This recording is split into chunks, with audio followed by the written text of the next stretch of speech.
Alright, hey guys, what's going on? So today we're going to be talking about the exterior derivative. We're going to be talking about deriving the exterior derivative, and we're going to be taking a look at how the exterior derivative is important in defining closed forms. That's a lot. It's not going to be super long of a video, I hope, but this is going to sort of give you a sense of how exactly the exterior derivative works, what it is, and how it's helpful in topology and all those more advanced areas of mathematics. But without further ado, make sure to hit that like and subscribe button. Make sure to visit my Patreon page if you want to support the channel. And let's get straight into the content. So we are talking today about the exterior derivative, and we're going to take a look at these two properties of the exterior derivative, and we're going to really derive these two properties from one fundamental basic axiom. And the axiom is going to be how we define the exterior derivative itself. Okay, so suppose we have this form right here. This is an omega wedge eta. Omega is a P form. We're going to say omega is a P form, and eta is a Q form. Okay. G and H here are coefficients on these forms. And so what we want to do is we want to take the derivative of this guy. And so when we do that, we wedge the two together, right? And when we do that, this H should not be here, right? Because we have a G. The H is right here, right? Because we're wedging the two together. Well, those two guys are numbers, or they're just coefficients on our wedge vectors, or on our wedge products. And so we can bring the H over, okay? And so we have this big long thing that's wedged. Right, we don't need that, right, because it's not right here. So we have this big long thing. So we take the derivative of this, okay? When we take the derivative, what we get is this guy right here, okay? So when we take a look at this guy, it's the derivative of a product, right? The derivative of a product of G and H. So we need to use invoke the product rule, and when we do that, we get this. Okay. Then we can distribute our basis vector to this guy and to this guy. And because these are summations, these are Einstein sums, we Einstein sum over them. So to collapse this into looking something like this, plus this, all right? And so we can bring H back over to here to get this. And then this guy has to stay the same for right now. When we start moving this guy, we have to change the sign, right? Because these are distances, not functions like G and H were. So when we do that,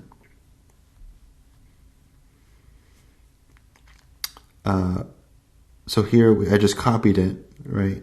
If I want to move this guy over, I have to introduce, it's getting moved P times, right? So I have to introduce this 1 to the P. And if we notice that this is d omega eta, and this is omega d eta, and so right off the bat we see this guy right here, right? So that's this guy right here. D omega is sort of analogous to the d alpha, and the d eta is analogous to the d beta here. So this is the rule for when we want to wedge two things with each other. That is going to be the derivative when we wedge them together. The fundamental sort of axiom or the prognostication that we're doing here is that the derivative is this, right? So it's this guy right here. The derivative, the exterior derivative is defined, here I'll write it over here. The exterior derivative is defined as d dxk dxk. That's the derivative we're looking at. So when we take a derivative of the form, this guy's going to make it p plus 1 form. Okay? So if the derivative is equal to 0, well, then we say this whole thing is equal to 0, and we get that one side of the equation is equal to the other side of the equation, or the negative of one side of the equation is equal to the other side of the equation. Sort of shorthand, without all of these giant long guys out front, this really just means that this guy here is 0, and what I can do here is I could say, well, I'll copy this guy.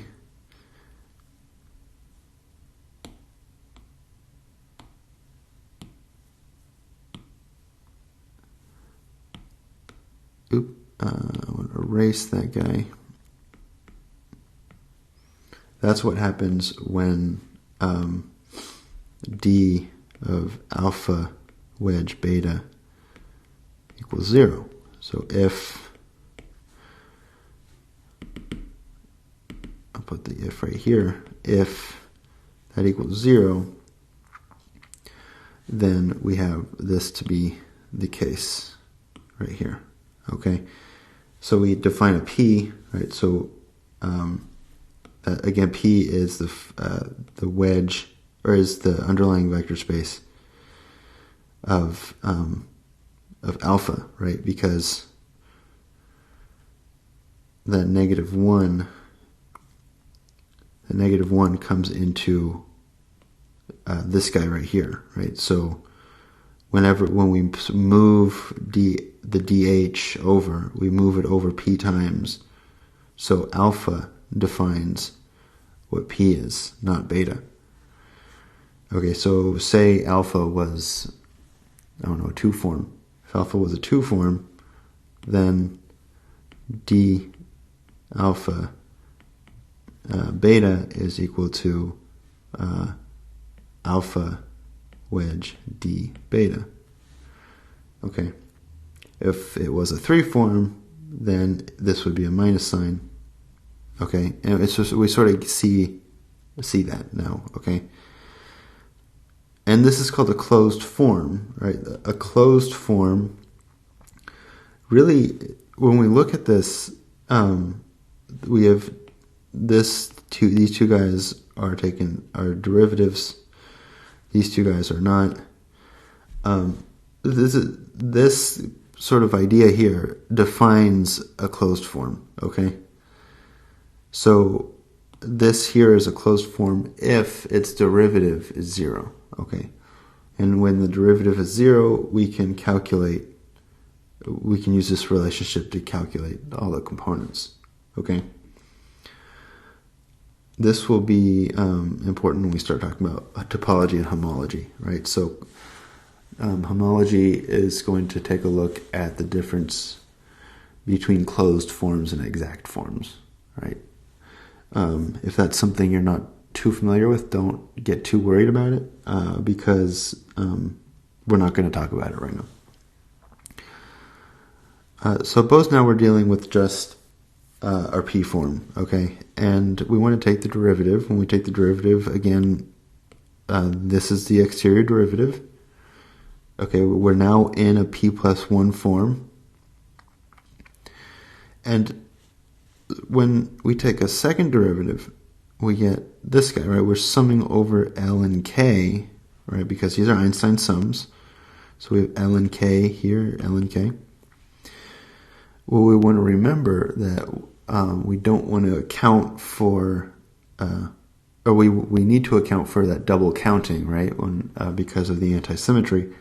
And so when we do that, if we say K is less than L, then here's that antisymmetry, right?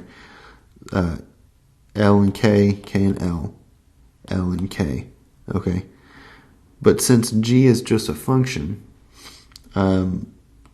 this should be the same as this, so this should go to 0, which means that, I don't have it up there, which means that the double derivative, or the double exterior derivative of omega is 0.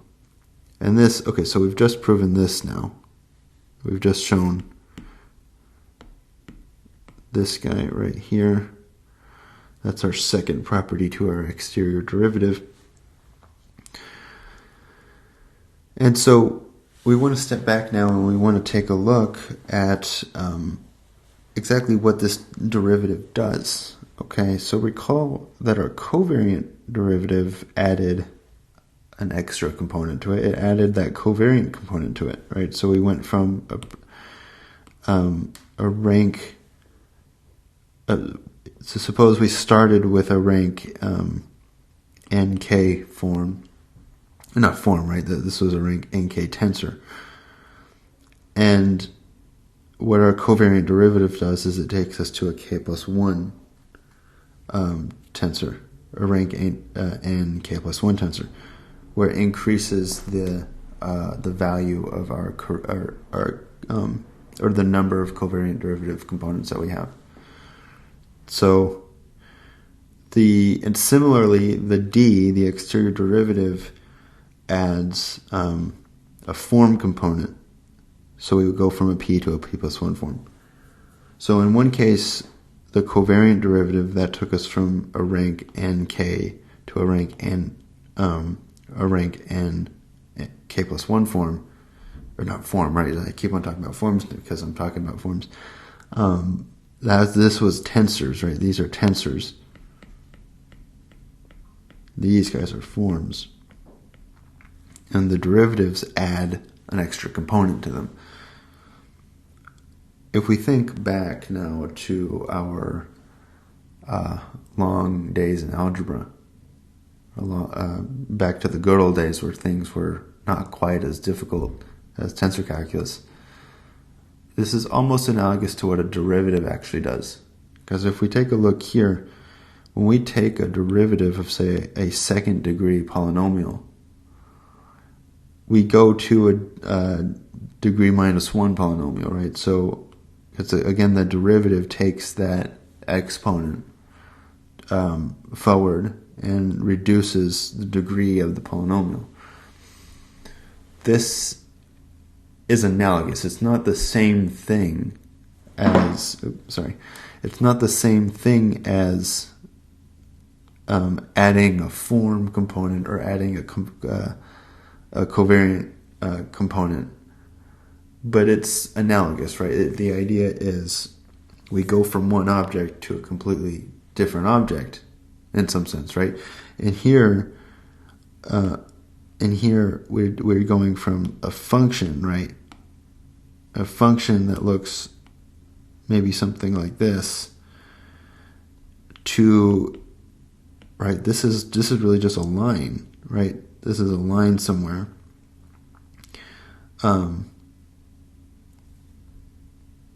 Yeah, this is a little bit weird, right? Because that shouldn't work, right? The idea is, I'll make this a little bit nicer.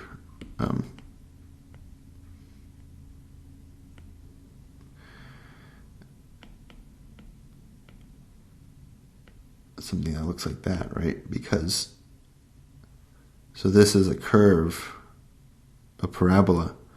This guy is a line. Two things they're somewhat different from each other, right? Because one's curved, one's not curved. So we're reducing, not really reducing dimensionality in this case, but we're reducing the degree, right? So there's something interesting between what it means to be a degree 2, degree 3, degree 1 polynomial and a rank 0, 1, rank 0, 2 tensor. So there's something to the rank and the degree of a rank of a tensor, the p plus 1 form, or something. There's some interesting concept between these guys. The rank and the degree are things that we want to keep inside of our mind, things that we want to sort of understand can flow into each other by means of this derivative. And so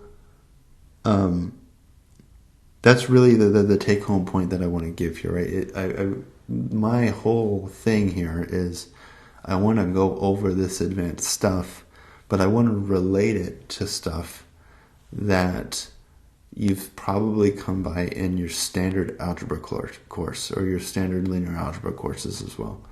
And so, again, the idea is we don't want to, or we want to always keep on looking back on the stuff we've learned way long before and think there's some analogies here. And the reason I want to do this, the reason I enjoy doing this, is because it helps me solidify the concepts in my mind a little bit better, right? The idea is, again, where you've learned something a long time ago. If you can bring it back up into your head, into your mind, then and you can relate it to something you've just learned right now, then to me that's just, you're able to concretize that into your head. Both concepts, you've recalled one concept, you've integrated it somewhat with another concept. That's just pure intellect right there. That's just the ability to find those patterns, the ability to find patterns like that. I think it does nothing but good for you.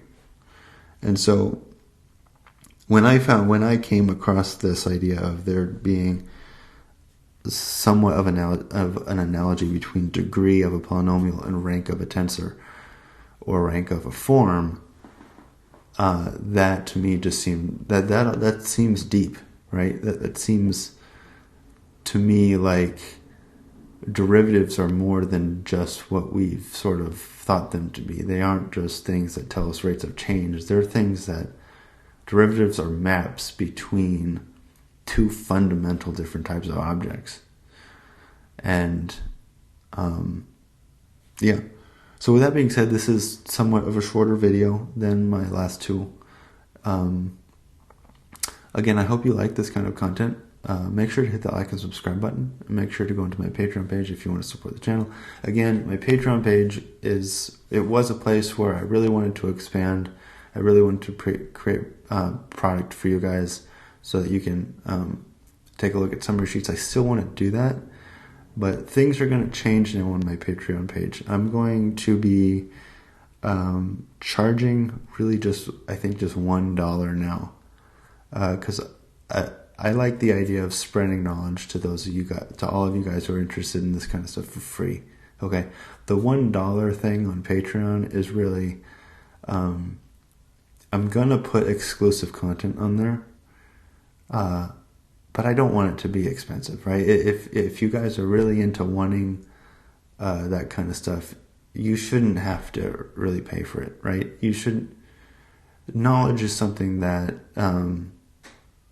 we have so much of it nowadays that you should be able to just to have it, in my opinion, right? You shouldn't be able to just. You shouldn't be able to put down $20 just to gain some knowledge on Voltaire or something like that. You should be able to maybe put down $1 and say, I've contributed to the channel because I like the kind of content you're creating, and here's my $1. I'm not really doing this for the money, right? I kind of am a little bit, but I don't. That's not the sole purpose here. The sole purpose is to teach you guys this advanced stuff in the way that I have sort of come to understand it, and in a way that I don't think anyone else on YouTube has come to understand it either. Because everywhere I see on YouTube, they teach you the stuff.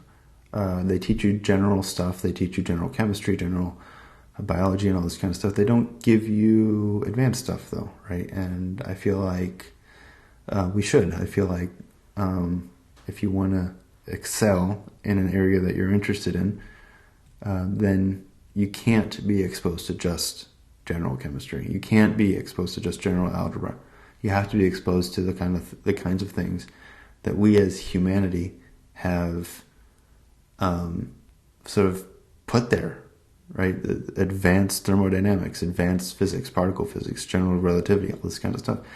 You should be able to lay down your $1 and get that content. So with that being said, I ranted on for like 3 minutes there. If you like this kind of content, again, if you can support me on Patreon, and you can hit the like and subscribe button. But anyways, I will see you guys in the next video. Bye.